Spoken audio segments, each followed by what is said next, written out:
they're, I don't know. I worry that it's just, I never believe anything on fucking Twitter. It's 60% bots. You know, like where are the locations, with the real hidden locations of these comments that you're seeing it from? It's designed to stoke division. Reddit is not defending Somalia. I'm on Reddit a bunch, and they're definitely not pro fraud, pro Somalia, or any of that shit. I mean, it's a bit like it gets a bit iffy when you look at the fact that Donald Trump has pardoned multiple people of like significant fraud. Like literally 3 weeks ago, Donald Trump pardoned somebody who had done a Ponzi scheme after his wife went to a donor dinner and paid $100,000 for a ticket to go to a donor dinner. Inexcusable. That's bad. Kyle and I are not Trump sycophants.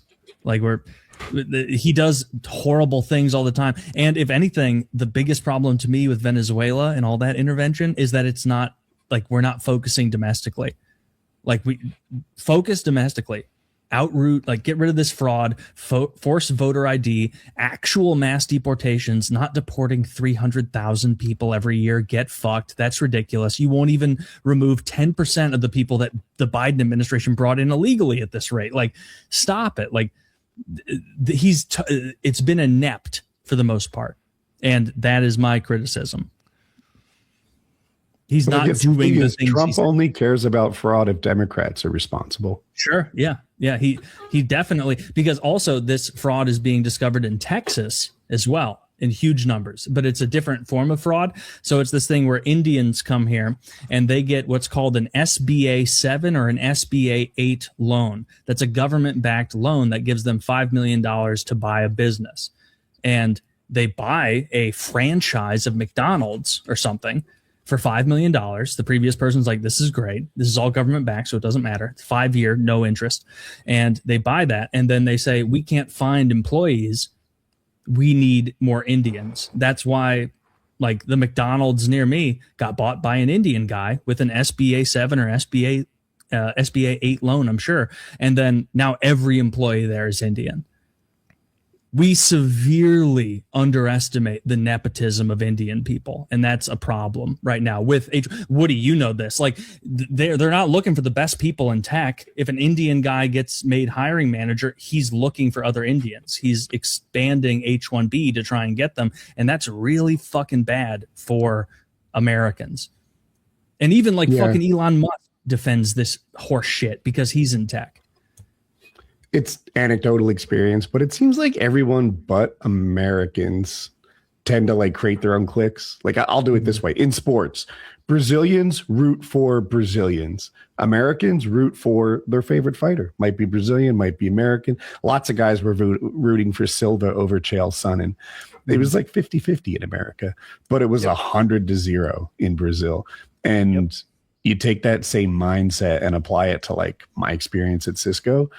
Indians were kind of a pro-Indian clique, and Americans were kind of a pro-fairness, talent level clique. And it created what sometimes felt like an uneven playing field.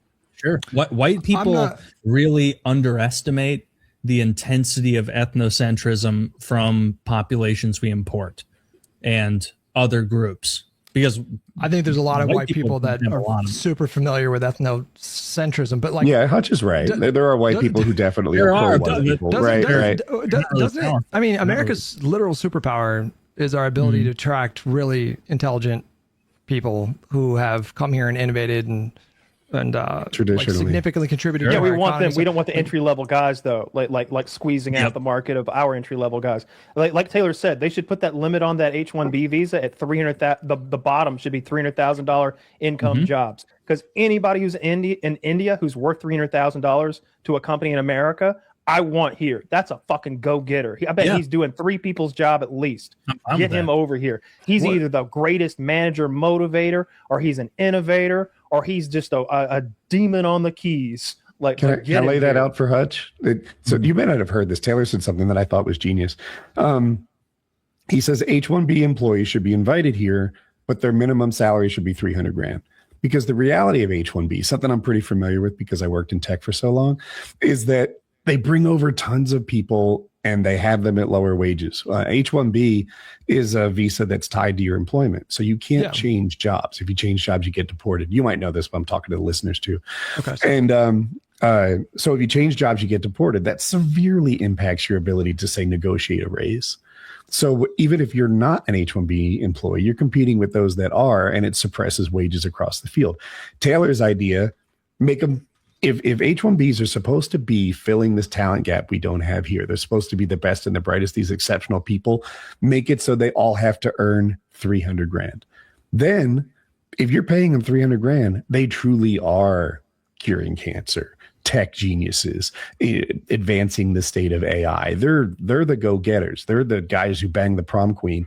Bring them over. We want them here. What we don't want here is everyone who would otherwise answer the phones for my internet's out kind of problems, displacing American workers.